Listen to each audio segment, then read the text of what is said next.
All right, everybody, welcome. We'll continue to let people join the webinar here, but we will go ahead and get started. Welcome to the participant hired worker timesheet training and how to use the new IRIS in and out timesheet. Joining me today, you'll see on your screens right now, Rachel Messenger, our Associate Director of Quality and Customer Experience, Sana Khan, our Associate Director of Operations, Colin LaValle, our Quality Manager, and then Dylan Bernard, our Communications and Design Coordinator. My name is Megan Kint. Some of you may have worked with me in the past, but I'm looking forward to leading this webinar today.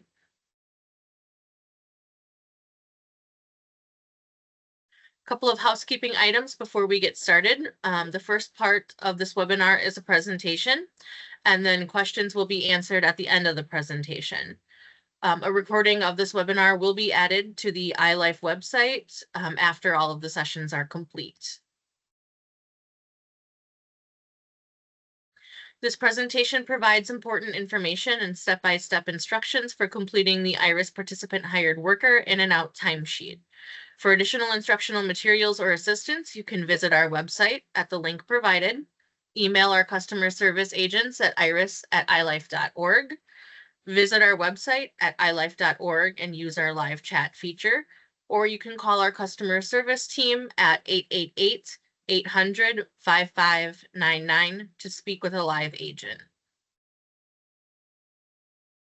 Let's talk about the when and the why to begin. So when does the new timesheet format take effect? Beginning August 11th, 2024, the Wisconsin Department of Health Services, or DHS, requires that the IRIS program use the in and out format for participant hired workers. And why is this format changing? This change is being made to help ensure more accurate time reporting and to improve program integrity. And again, please note that beginning August 11th, the use of the in and out timesheet format will be required to receive payment in the IRIS program. Before we get started, here is a quick look at the new IRIS in and out timesheet format. We will go section by section momentarily, but to show you as a whole what this timesheet looks like, it is on your screen.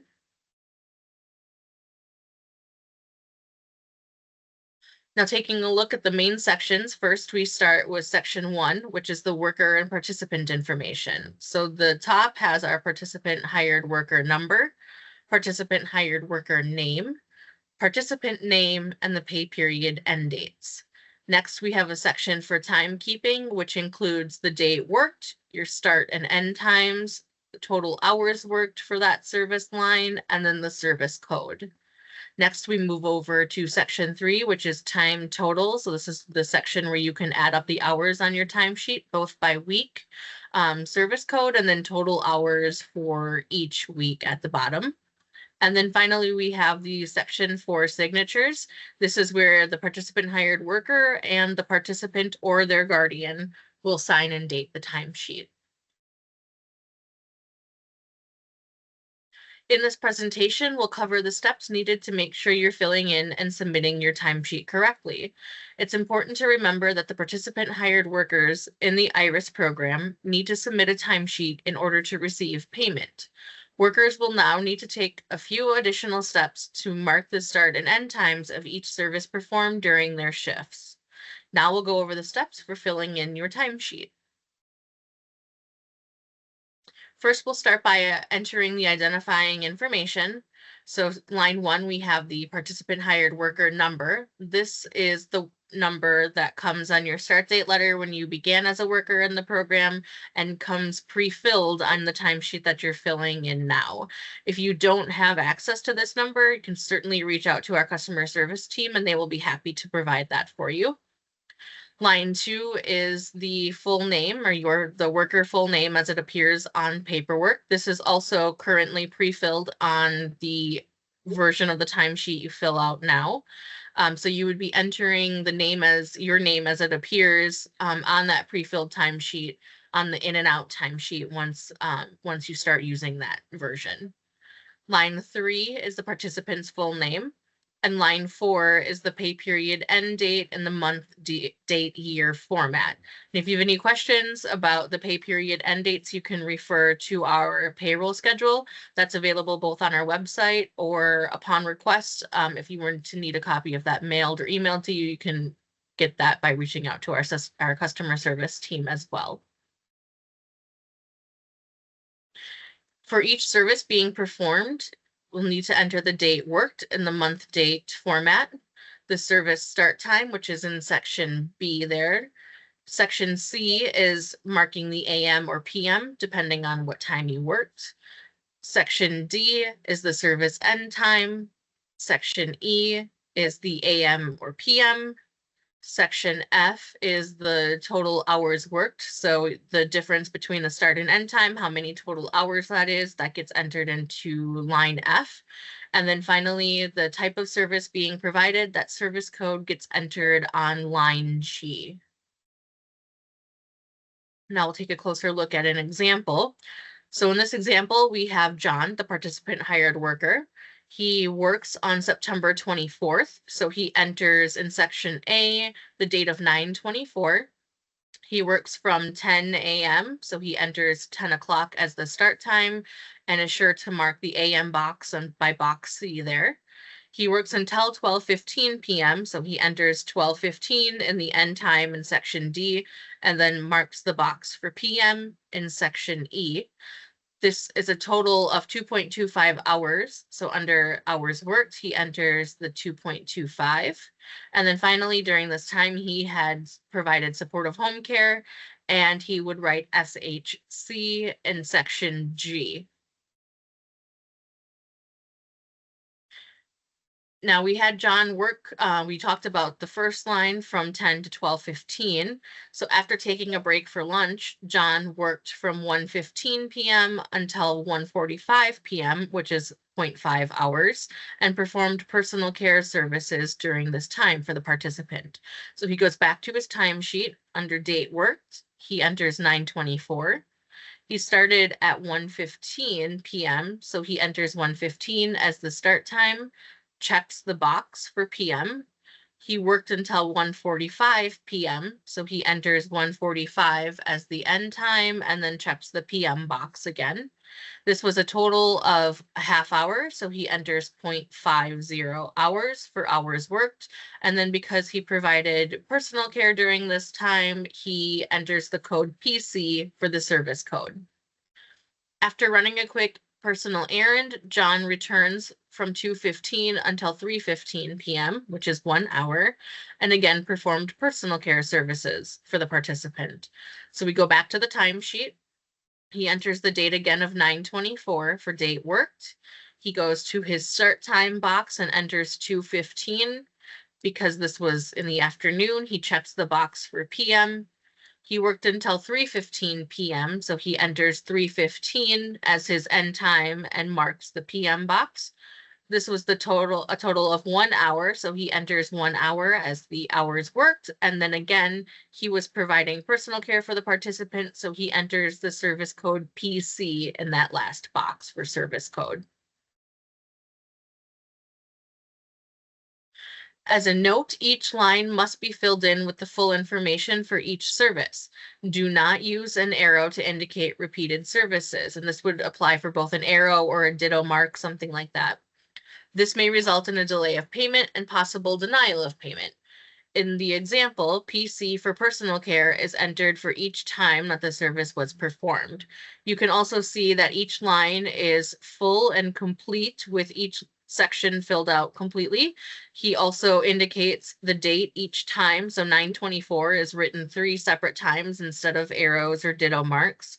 And then he also includes the service code each time as well. So if you look at 9/25, for example, he worked supportive home care, all of those different shifts, and he enters SHC each time to indicate what that service code was. Next, we will calculate the totals. Complete the table in the upper right of the timesheet. You can calculate the total hours by service code for each week, and then calculate the total hours for all services for each week.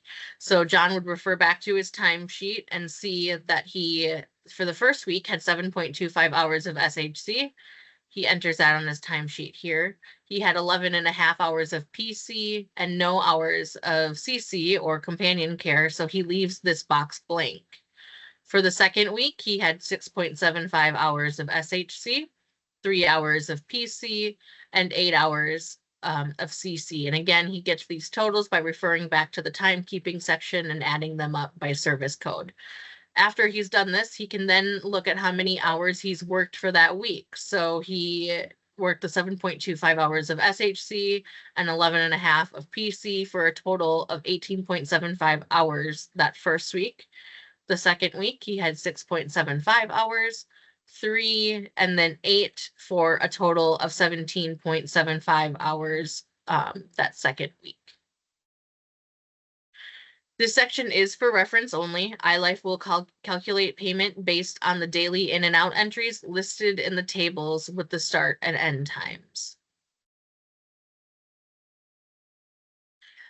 After adding all the hours up, the worker will go ahead and review what they've entered and sign and date the form. And then the participant or guardian will review the hours for accuracy and sign and date the form as well. So here's an example of what a completed in and out timesheet will look like. Again, as we've discussed so far, on the top line, you have the participant hired worker number, the participant hired worker name, the participant's name, and then the pay period end date. We have all of our hours for each day during that time period filled in on the timesheet, both fully and completely with the accurate information. The worker has gone through and totaled his hours for each of those service codes, and then for each week. And finally, both the participant hired worker and the participant or guardian have signed and dated the form.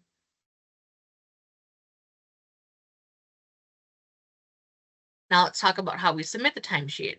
So if you've seen what we've talked about so far and think that this just might be too much of a change, or maybe prefer an online option, we do have a paperless option.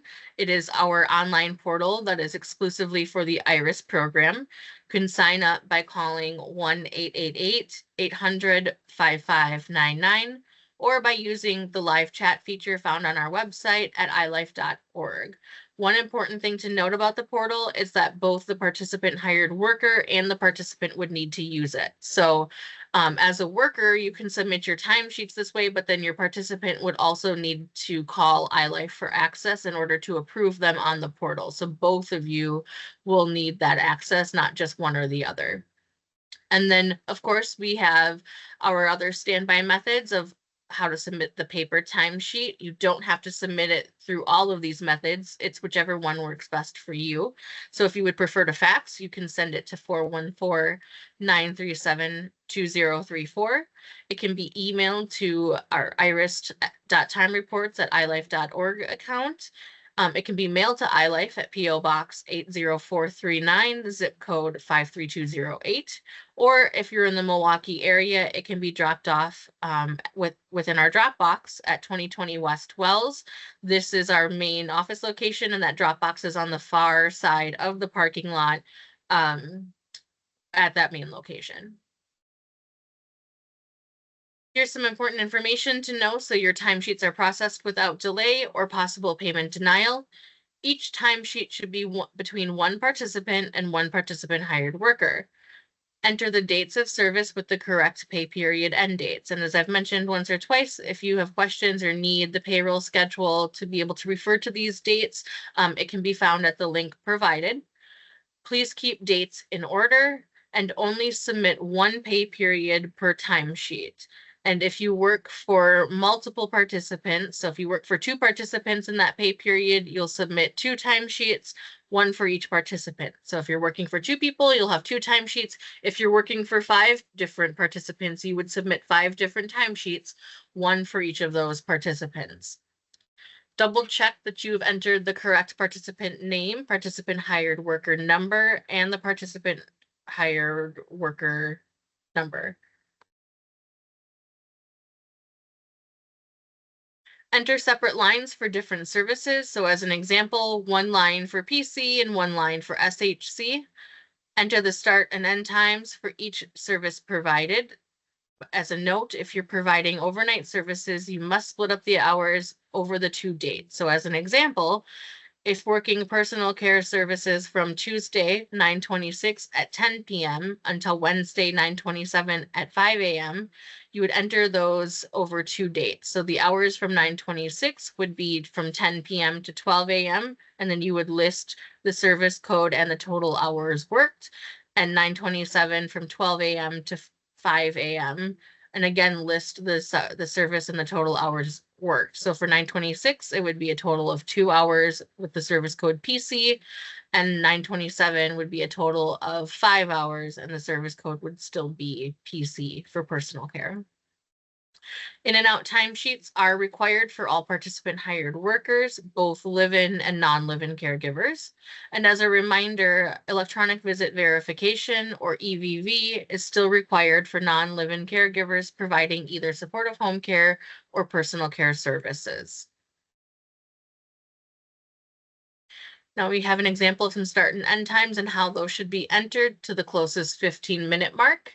As an example, 12:07 would be rounded down to 12 o'clock. 12:08 would be rounded up to 12:15. 12:22 would be rounded down to 12:15. 12:23 should be rounded up to 12:30. 12:37 would be rounded down to 12:30. 12:38 would be rounded up to 12:45. 12:52 would be rounded down to 12:45. 12:53 would be rounded up to 1 o'clock. And if you do have questions or would like some help with this portion, please just reach out to our customer service team. They're more than happy to assist. And if you do enter the time as, let's say, 12:07 and forget to round it to 12 o'clock, we will, iLife will do that as we are processing timesheets. So that's just something that to be aware of. And also, as I've mentioned before, all time entries must include an AM or PM. So total hours worked should be entered in quarter-hour increments. So 15 minutes would be entered as 0.25, 30 minutes would be entered as 0.5, and then 45 minutes would be entered as 0.75. Total hours for each week should be added correctly and separated by service code.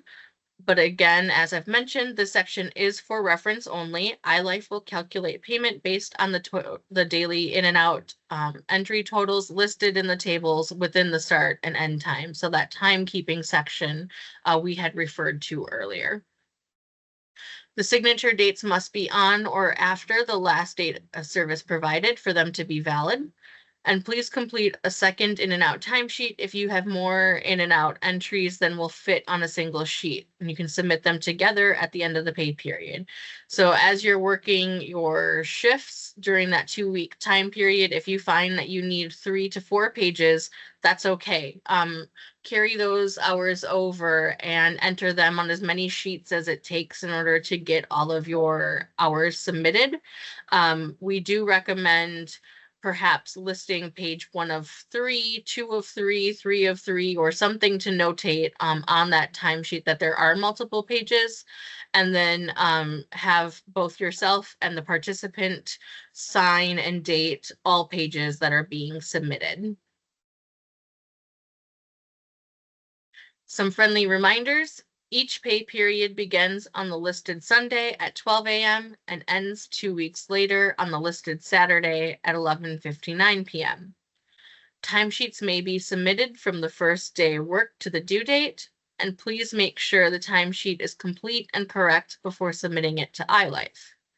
As a note, timesheets received after the scheduled due date are subject to be processed on a later payment date.